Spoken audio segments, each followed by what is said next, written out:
الفلسطيني بمفاوضات السلام بصندوق الواقعية. بهي الدين حسن: هذا قرار أحمق وخطير. هكذا وصف 9 من سفراء أمريكا إلى إسرائيل خلال 70 عام للنيويورك تايمز. قرار ترامب بالاعتراف بالقدس عاصمة لإسرائيل ونقل السفارة الأمريكية إليها. الرئيس الفلسطيني: قرار ترامب لن يغير من تاريخ القدس ولن يعطي شرعية لإسرائيل. المحامي أسعد طه: إذا كنت ترى إن ما يفعل الناس تضامنا مع القدس لن يفيد، فافعل أنت شيئا مفيدا أو اصمت، بالأحرى اخرس.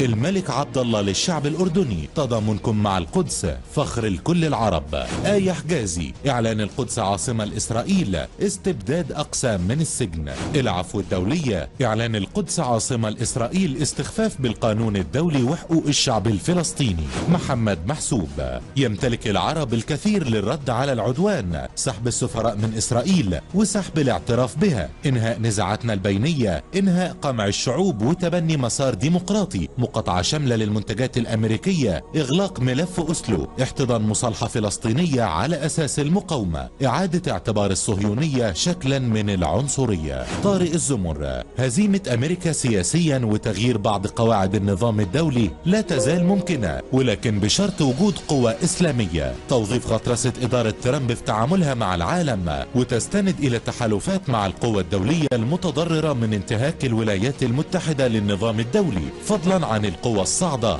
التي تناصبها أمريكا العداء. ممدوح حمزة: مصر التي كانت تمثل الضمير العربي وتقود العمل الوطني القومي ليس بها احتجاجات بخصوص القدس، بينما البلاد العربية والإسلامية تنتفض غضبا.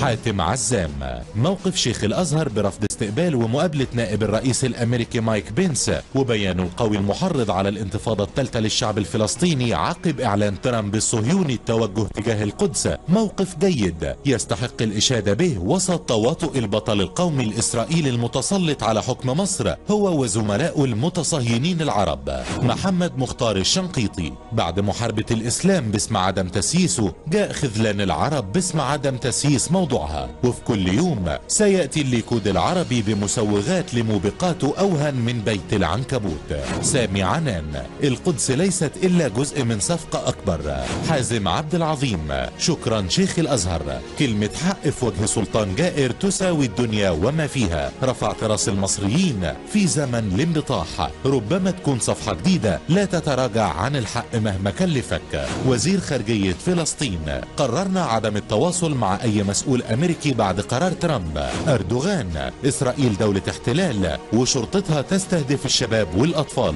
وكيل الأزهر: لا يليق بمسلم أو مسيحي أن يشتري منتجات أمريكية أو صهيونية. السفير الإثيوبي: لم نحدد موعد التخزين في سد النهضة، لكنه يعتمد على المباحثات مع مصر. السيسي المستثمر مغربي: المصريين معهم فلوس كتير. ترامب يهاجم رؤساء أمريكا السابقين: نفذت وعدي في الحملة الانتخابية.